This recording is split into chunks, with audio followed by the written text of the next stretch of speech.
Welcome to another episode of the Growth Focus podcast, where we bring together tech leaders from all across the globe to share their time, their insights, and their expertise with you and I so that we can grow our businesses. Now, my name is Gary Lafferty, your host and founder of Authority Engines, where we elevate the expertise of tech founders and we help them build their pipelines by turning their conversations into clients and their expertise into pipelines. Now, I couldn't be more honored and excited for this episode's guest. So, without further ado, let's just jump straight into it. Rob, good to see you. Really Good to see lovely you. to have you here. Why don't you start off by introducing yourself? Just tell us who you are and what is it that you do. First of all, I want to say thank you for the invite to be here today. My name is Rob Drake, the president and managing partner of Synchronized Solutions, and we are based in Buford, Georgia, which is a suburb of Atlanta, probably about 45 minutes outside of downtown Atlanta. Fantastic. Well, listen, I can't wait to dive into a little bit about you and your company and what is it you do and who, sir. But let's start by dialing back a little bit. Let's start with your journey. What led you to start? Well, where did you start? Let's talk about that. Let's start with where you came from, because I'm fascinated by your story, and then how you got to Synchronize IT and what was the mission that you drove to get to. Yeah, I think it's definitely an irregular journey in the tech field. I went to college thinking that I was going to be in broadcast journalism. Like most young sports fans, I was like, hey man, I'm going to be on ESPN one day and I'm going to be one of those guys on college game day talking about college football. Still a college football fan, but I realized at a young age I didn't love journalism because I didn't like to write and I really don't like to speak in front of groups of people, which is funny. So I got hooked up with the football coaches at the University of Georgia. Started out as an undergrad student assistant, stayed on as a graduate assistant. My parents after that year were like, dude, you got to get a real job. So I went and started working for the Atlanta Falcons, which is our local NFL team. And then went back into college football for 5 more seasons after that, coaching. And coaching's a hard world. Anytime the coach changed, you may or may not be one of his guys. And ultimately, I kind of felt my time at that one particular institution was running out. I had just gotten married, got a job offer halfway across the country. My wife of 6 months at the time said she wasn't moving there, and I didn't know what to do. I was like, football's all I've ever known. So I worked some odds and ends jobs and just did a couple of different things. And then one day, a buddy of mine came to me and said, we're starting an MSP. Would you come do sales and marketing for me? So this was 12 years ago now. And I was like, well, man, I have 2 problems with that. Number one, I've never done sales and marketing. I'm an ops guy. And number 2, I can turn my computer on and answer an email, but I don't really know anything about IT outside of that. And he said, I'll tell you what, give me 2 years. I'll teach you everything you need to know about IT and we'll figure out that whole sales piece. And so that was 12 years ago. Went home, told my wife about it. I was like, well, hey, every sales organization is always like, do you have 2 years of sales? So I figure if nothing else, this was my chance to check off the box of 2 years of sales. Ultimately, I found out that I really loved learning about IT and how the different systems work, and moved on to a larger IT firm after that. And then 2 years ago, a good friend of mine came to me and he said, why have you never started your own IT company? And I thought, man, that's a great question. One that I don't know the answer to. And so I did some soul searching and I was like, I don't even know what this looks like. And so he kind of started telling me he's invested in some other startup companies. And so he was telling me like what it looked like. This is what it felt like. This is what you should do. So October 23 is when we started putting pen to paper and started designing Synchronize and designing what it would look like. And this is how we're going to do it. So, not a little over 18 months ago, my epiphany moment that was kind of funny. I asked him, I was like, hey man, so what are we going to call it? And he said, what do you want to call it? I was like, I don't know.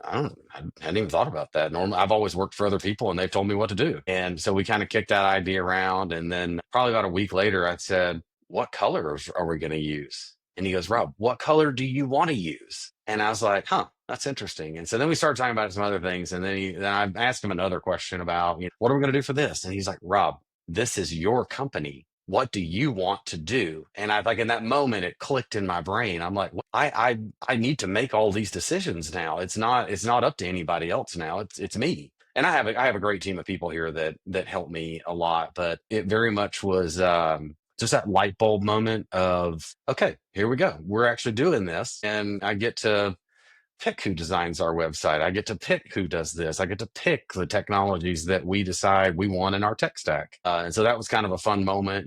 April 1st of last year was when we sent our very first official invoice. So that was a huge moment for us in our journey. So we're now officially, I guess, in our, what is that, our 14th month right now. Yeah. Yeah.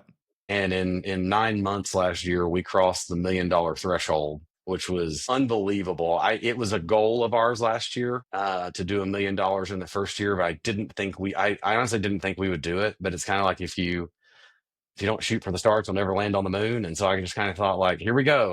We're gonna put a big number out there and let's go for it. And You know we what? did There's it. gonna, And there's gonna be people listening here and people watching, just smiling and, I and know, I know, congratulating you because I know. it's such a great achievement to do that.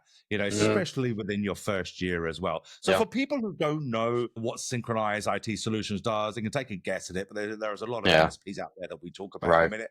What do you typically work with, and what kind of problems are you solving for them? It's a great question. I mean, like most MSPs, we do everything from your Office 365 password resets all the way up through cybersecurity consulting and backup and disaster recovery.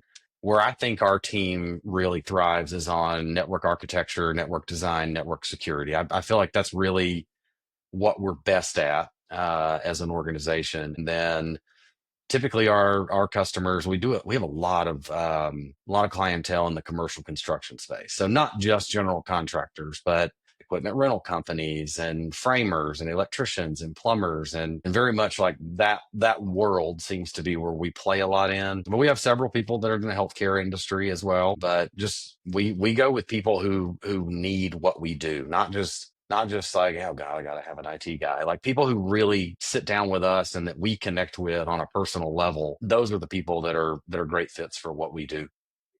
Great, great. So listen, because you've come from a background, and this is want to dive a little bit deeper into this, Rob. You come from a different background. You said you're more sales, more project management, Right. more ops.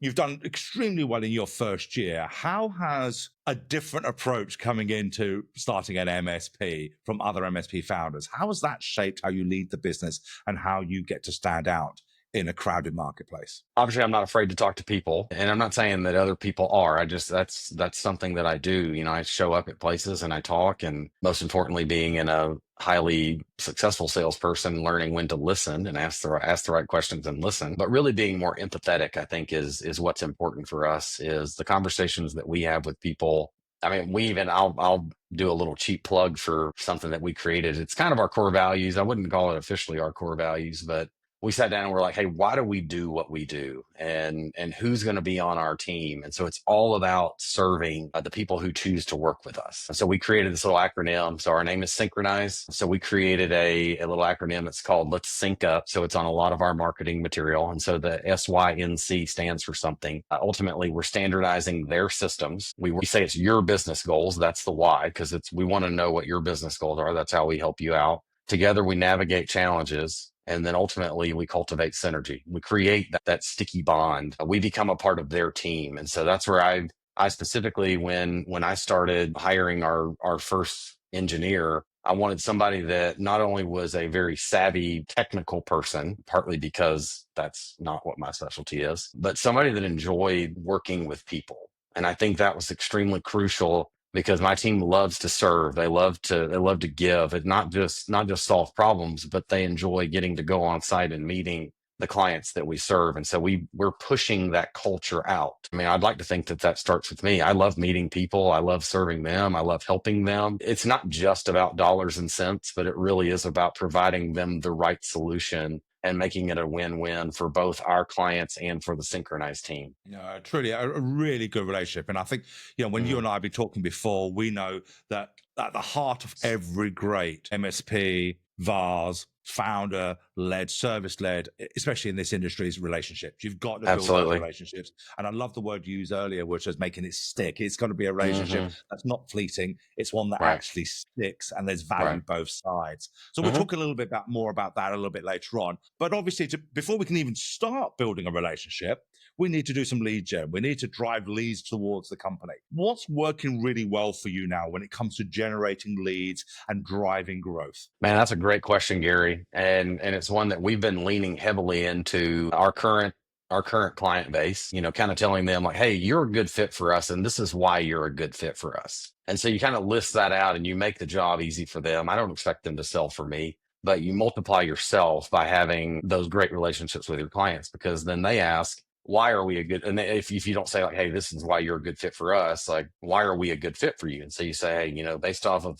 your size, your complexity, your industry, this is what you do. This is why you're a good fit for us. And so then they can also start thinking about who their peers are that they know, like, I know so and so down the road and they have this kind of business. So you start multiplying yourself, even though you haven't hired anyone else, you haven't taken on the extra salary, you're multiplying your own sales effort. And then my favorite part is I have some good friends that have nothing to do with IT. They work in commercial insurance or they work in other fields, and they're like, hey, so these are people that I know, would any of them be good fits for you? And just because over the years you build up those relationships with those people, and they become not just your business partners or they become your friends. And so at that point you're just like, I want to help my friend out, because you're like, I'd feed you if you needed that, I'd clothe you if you needed that. But really what it is they see my friend Rob has started this business and he needs introductions to these kind of people. And so they're trying to help feed the machine as well, which is a very humbling, gracious, exciting, all at the same time, because you're like, if Gary, if you introduce me to somebody, I'm like, man, I want to make Gary proud, because Gary has taken the time to introduce so-and-so to me. And so I've got to treat them as if they're one of my longtime friends. And so it's fun. We actually do have our first salesperson starting in July of this year. And so I'm very excited about him. He's very anxious in a good way, very, very excited, he's like ready to go. He's itching to get after it. And so I'm excited about that, because that is legitimately how you multiply yourself from a W-2 investment standpoint. But we have a great reputation. I was born and raised in the area that I live in. And so a lot of the people that I know, I've known them for decades. And so just it helps in that regard. So it sounds like you've got a very proactive approach to building real relationships, not Right. just through, and what I found really interesting just listening to you there, Rob, was it isn't just about referrals from clients or referrals from Right. prospects. You're actually got a good band of old friends and a family Hmm. that, even though they're not deliberately doing it, they kind of are, because they're almost proud Hmm. of you as Yeah. well. Yeah. Is this something that you've deliberately gone at this strategy and done, or is it something that you've just taken advantage of because it's happened over the years? Probably more something that I've taken advantage of. It was never my initial idea to go out and be like, hey, mom, dad, uncle, aunt, I need you to go do this for me. It's just more of a, hey, this is what I'm doing right now. And a lot of times that's where, people haven't seen you in a while and they're like, Rob, what are you up to? And so then you tell them, you're like, hey, by the way, we started our own company. Mm. And so like, oh, that's exciting. Tell me more about it. And you're like, how can I help you? And so I've got this little one pager that I created, and I'm like, I'm going to tell you what we do, but ultimately what I'm going to do is, if your friends or if you have any of your business relationships to say they need IT help, here's the one pager that I want you to send to them. Has my contact info on it, has all the detail stuff. It's actually one of those slides right there. That's why I put it up there. Just makes it really easy. I'm like, you guys don't even have to think to sell for me. You just IT. Okay, good. Call Rob. Yeah, that's brilliant. I love the way isn't it funny? It doesn't matter what process in business, whereas it doesn't matter if it's marketing or sales or Right. technical stuff. It's just keeping it simple. If you just keep stuff simple as you can, it Right. will work, and it's easier for other people just to pick it up and run with that Mhm. ball. But Right. one of the things that is on everybody's lips here, and one of the things we talk a lot about on this podcast, is trust. It's getting harder and Mhm. harder and harder to build trust. And as you say, because you've got a network now that almost helps you with that trust, but even Right. so, they can introduce you to somebody, but there's going to be a barrier up. You've got to then earn that person's trust, irrespective of Mhm. who introduced it to you. It's a very, very big challenge these days. What do you do earlier on? Because I know when we were speaking about this before, I found this absolutely fascinating. What do you do early on to start building trust with new prospects before they even ask you about what do you do and what do you sell? I'm gonna make a joke here about salespeople. I don't love being sold to. I mean, if Mm. we're honest, I don't. I get so many marketing emails and so many phone calls, and so it's like, okay, as a consumer, do I like that? No, I don't. Nobody loves that unless you just happen to catch the right person at the right time. But I mean, that's literally catching lightning in a bottle. and that's not real. I've become very active in my community. I can't remember if we talked about this last time. Like, I've been a part of our local chamber of commerce for years. I've got other business associations that I'm a part of, and my goal is not to come out guns a blazing like buy from me, buy from me, buy from me, but just more of a, this is who I am. This is what my company does. This is how we serve others. If I can ever help you, please let me know. And most of the time you just move on. And there's going to be a day when they need your help. And so you just being engaged with your local community is extremely important. No, absolutely. Absolutely. And I love the fact that, because you're involved with that community, everyone gets to know what you do and who you're Right. helping. And once you've got one Right. client, they know that client as well. And they almost become ambassadors for you Mm-hmm. as you Yeah. move forward. Right. So again, this begs the question about you and your team. You position your team more as strategic partners than just Mm-hmm. IT vendors, Right. IT salespeople, right? Right. What does that actually look like for your clients? Well, so one of the things like we really like and what we really enjoy about IT is the strategic side of it. And so for us, it's not so much like, I need you to buy this product, or I need you to buy this product or this SKU or this and this and this and this. It's sitting down, like I said, the SYNC acronym. It's really about their business goals. It's not about ours. And so we want to know, like, what's your 12-month plan? What's your 3-year plan? What's your 5-year plan? Ultimately, where are you going as a company? And we've got one company right now that's adding 4 new locations this year. And so we knew that last year when they already had 2 open. And so we sat down with them and we brought them on when they already had some technology in place. And so ultimately we're like, hey, listen, I know this isn't what you want to hear, but what you have is not going to work for the setup that you're saying you want 2 years. And so you got to sit down and have that conversation with them. And part of that's that earned trust, Gary. I mean, you just got to say, hey, listen,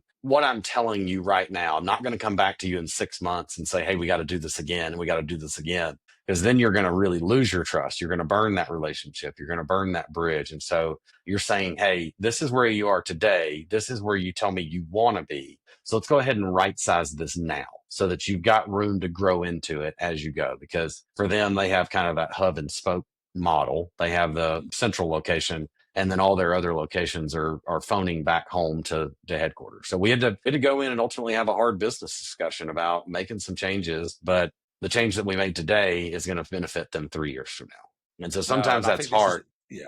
No, this is a great way, and I'm glad you brought that up, Rob, because what we're seeing time and time again, where we're seeing leaders succeed, is not just in leaders where they are providing a service or a product. Where we're seeing them really succeed is where they not only build the relationships like you said they were doing, but you're also helping your clients build their business. You're not just Right. providing something. You're Right. not just a provider. MSPs are very known just for being a provider. It's in their name, Mm-hmm. right? It's in their name just to Yeah. be the provider or Yeah. give a service. But when you actually help them in other aspects of growing their Mm-hmm. business, you become this hybrid partner. And that Correct. hybrid partnership is what's really helping everybody grow today. And it's very important part of growth today. Yeah, I mean, you said it earlier. It's a word that I use fairly regularly, is strategic partnership, because ultimately I want my clients to think of me as a member of their team, which really it's the entire synchronized team is a member of their team. I want them to think that way, and so ultimately when they succeed, we succeed.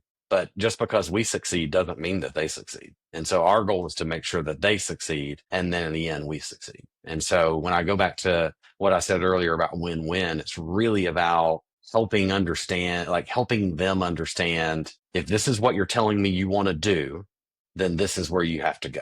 And I mean, sometimes there's options. Sometimes there's options. You can kind of piece things along the way, or, some people are like, hey, that's fine. Just go ahead and do the whole project right now. And so but again, though, that's still creating that trust. Either way, you've created that trust to where they trust you as a partner. And then sometimes you're like, hey, I'm just going to need you to understand what we're telling you today. And then like 12 months from now, you'll understand what I meant. Yeah, it's that runway. It's the runway, isn't it? Just got to make sure they Mhm. start building the front of the runway before they can build the end of it and see the end of it, Right. right? Right. Very, Well, I very mean, important to do so. well, and Gary, it's no different than, when we started Synchronize, 18 months ago or however long it was. We had to think like, okay, gosh, okay, we're going to do this. And so we've got to make this investment today. And then we're going to realize the fruits of our labor 2 to 3 years from now, 5 years from now. I don't know. Who knows? And so it's even when we started the company, we had to have that exact same mindset So in turn, it makes it very easy for us to sit down and with a business owner and say, I get it. I also am a business owner. I understand, P&Ls and making sure you make payroll and finding ways to grow top line and decrease bottom line. We're all doing that. Everybody's Yeah. doing that. Yeah. And it doesn't matter if you're a mega billion-dollar corporation, like we have several of them here in Atlanta, but just Coca-Cola. Coca-Cola does the exact same thing. I mean, they've learned if you can shave off this little piece of aluminum, all of a sudden now we've saved pennies per can. And when you start thinking about the hundreds of millions of cans that they produce, like they've started saving money. So for us, it's the exact same thing. We're just a small business, so it's a smaller scale, but I say all that not to divulge into Coca-Cola and pennies, but we can empathize truly with small business owners because we are too. We go through the exact same feelings. I mean, it may be a different industry, but we have the exact same feelings and emotions every day when we get up and go to work. And so it makes it easy to connect with people in Yeah. that regard, other business owners. And that's the best way to build a relationship, isn't it? And it's interesting what you were saying. It's easier if you've got some common ground. It's easier to Hmm. build up a relationship. And if you're Yeah. feeling the same pain they're feeling, this is what I love about doing this Right. podcast. For example, this podcast brings together tech leaders, but you're all different tech leaders in different aspects. But we're all Hmm. entrepreneurs together. We all run the businesses together. We all have the Right. challenges together from doing so. And I really like what you said earlier about looking further down that runway and saying, look, in order for us to get to there, we have to do stuff today. And Hmm. relationships are the same thing. In the world of Yep. instant gratification, and whether we like it or not, we do live in a world of instant gratification, which is Hmm. harming most people's Right. business sense. They want to see results immediately. You can't build a It's this relationship. thing. Yeah, It's exactly. that You thing can't. right there. Yeah, you can't build it immediately. You can't build relationships Yeah. immediately. We build authorities. We build people to be an authority in their field. That can't come Hmm. overnight. That takes Right. time to build to become an authority. But then you will be seen as one, but it won't be overnight. And you'll get the fruits of the labor later on, but it won't be overnight. It Right. has to be done, and that's a great one. I'm glad we've talked about that particular topic. I want Yeah. to switch topics a little bit now and go the other way around. You've done a lot of successful things in building a company, obviously, to get to where it is today. When it comes to marketing tactics, marketing strategies, marketing systems like ads, SEO, trade shows, what have you tried that just hasn't worked? And it doesn't necessarily have to be within your company today, maybe in your history of being within the field out there. What kind of stuff is people doing that it really hasn't really worked for you? Ooh, I'll have to answer this carefully because if certain people watch it, they might know that I'm talking about them. I have to be very careful. Oh man, we tried email marketing campaigns where you buy the list of tens of thousands of emails and you burn through those pretty quickly. I think we did one probably 4 or 5 years ago. I tried one, and I think out of the tens of thousands, I don't remember the actual number, tens of thousands of emails, we got 4 responses, and 3 of them were unsubscribe, leave me alone. And one of them was like, I got an IT company, but you can stop by and talk to us. And ultimately, I stopped by and talked to them, and it wasn't going to go anywhere. It was a terrible fit in the first place. Now, I do know people though that use email marketing and they're killing it with it. I've not seen it work. I've tried mailers before, like direct mailers. And I mean, again, I try to think like a consumer myself. And I know that, when I get home and I get all that stuff in my mailbox, it's this motion right here most of the time. Just over the trash can. You're just opening it Yeah. over the trash Yeah. can and going Yeah. straight in. Or if we decide we want to have a bonfire that night, you're like, well, I know what's going to start that. Yeah. And I hate to say that, but that's just real. Again, trying to think like a consumer. But if I meet somebody out and about in public, I guess that's kind of wraps up my what I've tried and it's not worked. But if I'm Mm. out in public and I meet people, that has always been, I mean, that has literally been my best in this industry. I'm talking about specifically for MSPs. That Mm. is absolutely positively it's a hill that I'm willing to die on. That is the absolute best way to create relationships and to do lead gen. Yeah. Uh, yeah. Well, we also know that, especially in the MSP market, in any particular market, but MSP specifically, you've probably at any one time got maybe 1% who are ready to buy now. 1%, I mean, every 100 people that you approach, only Right. one of them is going to be ready to buy your solution. Majority of them aren't even problem aware yet. They're not, let alone problem solution aware, so let alone solution provider aware. And this Hmm. is the key thing. And you can either do one of two ways. You can either keep blasting and keep trying to hit that 1% that's Yep. ready, or start building relationships today so that in 6 months, 9 months, 12 months, 18 months time, the relationship is built and you're front of mind. And Yep. this is the key thing, is about building, as you say, one-to-one relationship. You can't email blast a relationship. No, because we all get, I mean, I get hundreds of emails a day, and I will sort them by who they came from. And if it's not anybody that I know, or if I can tell that it's a spammy sales email, it immediately gets deleted. Yeah. And I don't know, it's hard because we're all trying to sales is hard. Sales growing a business is hard. It's not, I would tell people, it's not for the faint of heart. It definitely has to, you've got to have the vision, the future thought process. It can't be a today thing. It's got to be a down the road thing. Well, and ultimately, Gary, you mentioned it. Our sales cycles typically are, I don't know, I mean, 60 to 90 days at best. Yeah. At best. That's if you meet someone and they're like, yeah, we would probably be open to have that conversation. Okay, so then maybe you're in the 60 to 90-day window. But I mean, there's people that I met 4 and 5 years ago that I'm just now getting around to the excitement of, like, oh, Rob, you have your own company now. Let's talk now. And that's not a shot at anybody else, but they know me. Mhm. And so because of that relationship, we're able to have different conversations Yeah, no, now. and I think that's a key thing there. And with regards to timing and sales cycles, as I said, you're in a 60-day to 90 window, as you said, to Mhm. the 1%. It's Mhm. to the 1%. The other Yep. 99 aren't Yep. there yet. So Nope. they are literally having to slot in as and when. But if you're ignoring them and not speaking to them, it gets it harder. So that's a lovely segue into my next question, is looking ahead. Looking ahead for Synchronized and you, Rob, when it comes to growing your company, you've had tremendous growth, you build lots of Mhm. relationships. What are your biggest goals or priorities over the next year or two when it comes to doubling down? Because obviously you can't keep building relationships quicker. That just doesn't happen. All Right. right. So what are you doubling down on to get that growth for Synchronized? So it's funny you say that. Literally, that was our goal for this year, is to double. We're doubling down on 25. Our goal is to double what we did last year. Now, obviously, last year we did it in 9 months. This year we got 12, so we should be able to do that.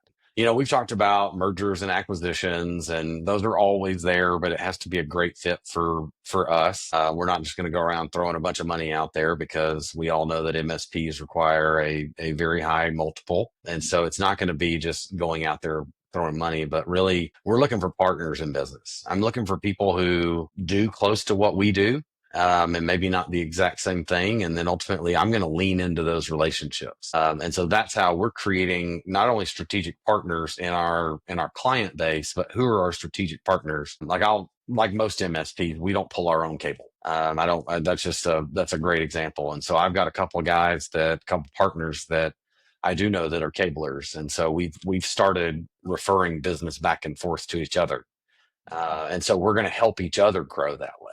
There's projects that I know, we've gotten invited to be a part of because of that relationship, and because we're building out our own little partner network, have been very beneficial to us. And so that's what we're going to do for now. Like I said, we've got a sales guy coming on in July, and he'll be very green, but he's very excited. And so I think that, he'll be able to get into some doors that I won't be able to get into. Just, he's young, and he's younger than I am. So he'll have access to some circles that I don't have access to. And so, it'll be exciting, but ultimately we're just going to continue. I think that, when you look at MSPs, there's usually two different growth models. There's the organic growth model, which is what we're really attempting right now, and then there's the acquisitions and mergers. And for now, that's going to be held off, and more so because we want to build a really good organic foundation as to who we are. But I mean, Gary, this is a great problem to have. We've got clients all across the Southeast right now, and that's word of mouth. It's just that we've got clients in other cities. We even have two in California right now, and how that happened was a word of mouth referral as well. And so ultimately, Synchronized does have to think, how do we support those clients that are not in our own backyard? How do we support them better? And so is it hiring a staff member that works for Synchronized that lives in California? I don't know. But those are the fun things that we get to talk about, as we grow and continue to chase our dreams. Yeah, absolutely. I'm glad you said that. It is the fun stuff. And Hmm. business is hard enough every single Hmm. day. trying to get from one end of the spaghetti, as we talked about before, one end of the spaghetti bowl to the other end of the spaghetti. Yeah. So it's really nice when we can have fun things to talk about, and Hmm. fun things to discuss and look forward to. Right. So, as your final question, Rob, it's a bit of a loaded question. I ask all my guests a version of this particular loaded question.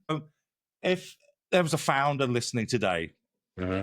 and you wanted them to take away just one insight from your journey, what insight would you want them to take away? So this is going to be a very sales related answer, and it kind of goes along with what we talked about earlier. And this doesn't work for everybody, but we talked about all the different marketing kind of ways. Like, get involved in your local community. I think that's important. And I have 2 rules for sales. So here's my TED talk for the day. You ready? Show up. That's number one, and that doesn't mean show up one time. That means show up regularly. Be involved. Be engaged. Number 2, be nice to the people that you meet. Don't show up and try to sell them right out the gate. Just be nice. Find out what they like. Maybe they like pizza and you like pizza too. Great. Hey, what's your favorite pizza place? And just start that conversation. And don't make it about sales. Just make it about all the other things. Like, be authentic. If you hate pizza, say, "Well, I'm not really a big pizza fan, but what's your favorite?" And let's go grab a bite there. And maybe that's a terrible example, but that's my two sales rules. And I think it could apply to any industry, not just IT, but like, show up and be nice to people. And so if you're looking for a way to plug in, find, and it doesn't have to be Chamber of Commerce. That's my go-to, but it could be a nonprofit organization. Show up and be a part of that nonprofit organization, get to know people in there, because I guarantee you there's people in that nonprofit that are on the board that need your services. Yeah, I think it's a great piece of advice and great insights there to end on, Rob. So if people want to get hold of you, want to potentially work with you, what's the best way of doing that? It's very easy. Our website is synchronized-it.com. Our phone number's on there. There's actually a live chat bot. It is not a chat bot. It is a live chat feature, not a bot. That's what I was trying to say. There's a real person that actually sits there and takes it. I'm active on LinkedIn. I love connecting with new people. So if you see this podcast and you're like, I think this guy's crazy, but I might have a question for him, and he might like, I'm happy to expand on anything I said today. Connect with me on LinkedIn. My email address is on there. My phone number's on there. I love meeting other IT providers across the country. I feel like we use a word around here. I don't know if you heard. We call it co-opetition. What I mean by that is, technically on paper we're all competing against one another because we're all in the same industry, but that doesn't mean we can't help each other. So that's I'd love to connect with people. Connect with me on LinkedIn. My email address is also on our website. Check it out. A lot of fun stuff going on at Synchronized right now. Well, I'll make sure those links are inside the show Thank you. notes. So they can just do a one click. So, Rob, I knew I'd enjoy this episode. Thank you so Yeah. much for your time Thank and your you. insights today. And thank you for your generosity. It's been brilliant. Yeah, I appreciate it. Thanks, Gary, for the invite. Not at all. Not at all. Perhaps we can do part 2 another time. You say when. And thank you, ladies and gentlemen, for joining us for yet another great episode of the Growth Focus podcast. And as per usual, you know that what the sign off is by now. If you've picked up something from Rob today and thought, that's an interesting thing, let me run with that. Please make sure you like it. Make sure your comments so that other people can see what you've picked up and maybe it's useful to them. But more importantly, please share. Share is more important than subscribing on this channel. It's about helping other people grow, standing on the shoulders of giants. So until the next time, keep striving, but more importantly, be profitable, and we'll see you on the next episode.